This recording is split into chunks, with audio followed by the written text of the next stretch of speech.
Now to Pete Hegseth being hounded by bitter banshees at a Senate committee. And I've got to say, this basically just sums it up. Yes, or no, yes, our veterans organizations that will help our veterans get every damn thing that they deserve because they signed on the dotted line. Says it all, isn't it? But, you know, look, it wouldn't be a lefties losing it without actually taking you through the lefties losing it. So let's start with Elizabeth Warren, the delightful Elizabeth Warren, banging and carrying on. In other words, you're quite sure that every general who serves should not go directly into the defense industry for 10 years. But you're not willing to make that same pledge? I'm not a general, Senator. Uh-oh, the gotcha didn't quite work there. And the yelling theatrical sideshow didn't end there. In the DOD, everything you've said in these public statements is politics. I don't want women. I don't want moms. What's wrong with a mom, by the way? Once you have babies, you therefore are no longer able to be lethal. I mean, you're basically saying women, after they have children, can't ever serve in the military in a combat role. It's a silly thing to say. It's a silly thing to say, beneath the position that you are aspiring to. To denigrate LGBTQ service members is a mistake. If you are a sharpshooter, you're as lethal regardless of what your gender identity is, regardless of who you love. And it just doesn't end there. It didn't end there because cue what appeared to be a drunk and incoherent Mazie Hirono from Hawaii. Would you use our military to take over Greenland or an ally of Denmark? Senator, one of the things that President Trump is so good at is never strategically tipping his hand. And so I would never in this public forum give one way or another direct what orders the president would give to me in any context. That sounds to me that you would contemplate carrying out such an order to basically invade Greenland and take over the Panama Canal. I guess they really brought the big ones out from Hawaii for this one, didn't they? And then the Democrats' tragic attempt at a gotcha moment backfired yet again. Can you give me an experience or your actual experience of driving innovation in an organization? Give me an example of where you have done that. Oh my goodness, Senator, absolutely. At Concerned Veterans for America, we created the Fixing Veterans Healthcare Task Force, a bipartisan task force that never been done before, to create policy, to drive policy change on Capitol Hill that organizations fought ferociously against. We got the VA Accountability Act passed and the Mission Act passed in a way that a nonprofit of our size, veterans organization, has never done. And that's testified in all the letters that we put forward to the committee, which are on the record. I have limited time. Joining me now with plenty more lefties losing it content is Newsweek Deputy Opinion Editor Batya Ungar-Sargon. Batya, thank you so much for joining me. Let's start with that brilliant performance by Pete Hegseth at the Senate confirmation hearing. Not only did he have to battle with lunatic congressmen and women, the hearing was interrupted multiple times by protesters. Have a look at this. Thank you for figuratively and literally having my back. You are a misogynist. Not only that, you are a Christian Zionist. And support the war in Gaza. And readiness.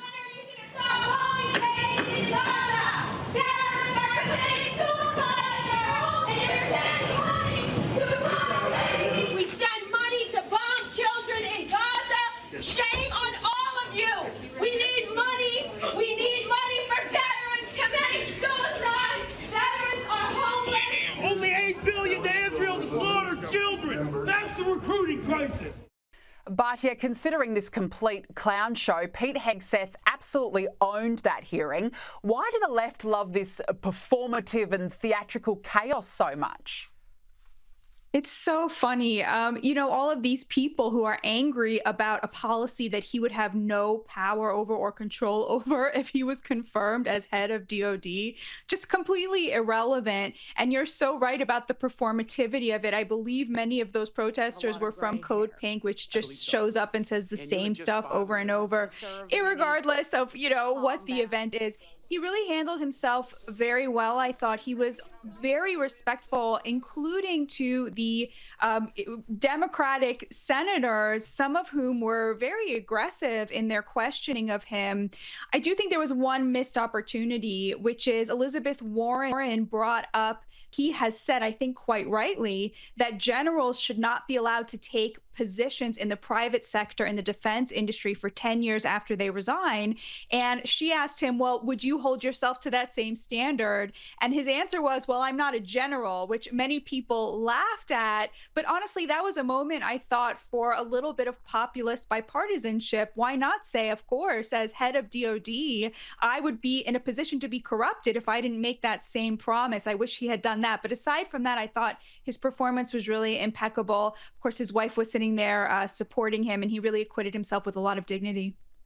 I completely agree. He was being hounded by these senators, and every answer he gave was so poised while they were, banging on the tables. They were carrying on. So I actually think he did exceptionally well under the circumstances.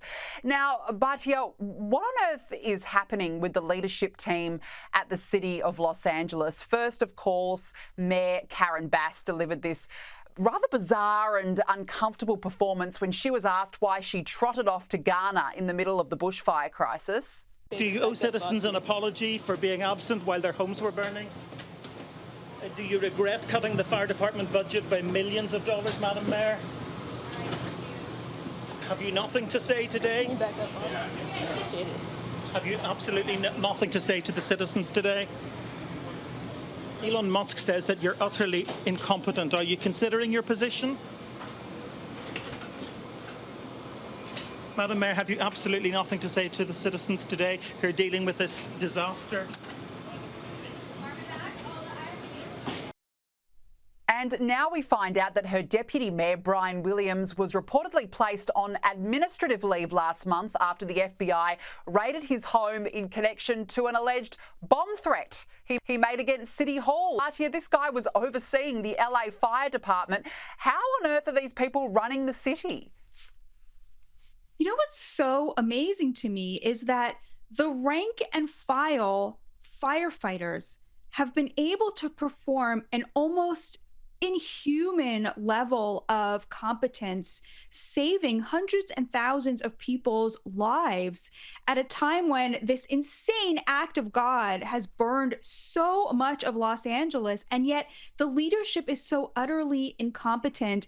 And I think it's not just on this front, right? California has become a symbol of the broken contract between Democratic leadership and the voters and the citizens who, on a host of issues, whether it's homelessness or crime or just a functioning city, they look to their leaders and they just see these empty suits like Karen Bass or, what is Gavin Newsom but a good haircut on top of a suit, right? I mean, there's just nothing happening there. And I really think that, it is both the case that anybody would have struggled with a disaster of this magnitude, and the case that these two have come to represent in these moments just the absolute absence of Democratic leadership, especially in a place like California. Mm-hmm. Absolutely. People look for leadership during these times of crisis, and my heart goes out to them because there simply is no leadership right now. And speaking of, dozens of looters have been caught sneaking into ritzy neighbourhoods in LA following those wildfires. More than 40 people have since been named and shamed by the Santa Monica Police Department. Batya, how big of an issue is this now?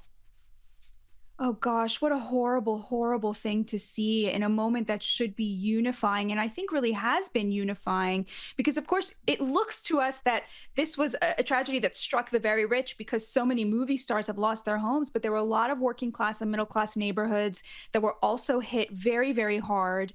And there's been a lot of unity and coming together and people demanding better on behalf of each other and their fellow Americans and fellow Californians. And then to see something like this, isn't it just so heartbreaking that there are people who would take advantage of us in the weakest, most vulnerable moments? No, it's just absolutely awful to hear that this is happening. Now, let's move on now. We've got to talk about MSNBC. It really seems as though it keeps going downhill for that liberal lunatic network. And of course, it's all happening days before Donald Trump returns to the White House. But now its president, Rashida Jones, has announced that she is stepping down after 4 years in the role. Batya, between the failing, the dismal ratings, the crazy hosts who are so desperate, a restructure, and now they've lost their boss. The question has to be asked, what does the future hold for MSNBC? I have to tell you, MSNBC, getting rid of its boss, Mark Zuckerberg, out there with the mea culpas, it really makes me sick to my stomach because they are out there pretending like they did not intentionally try to turn half of the country against the other half just because they failed. Now suddenly they're saying we're going to turn over a new leaf.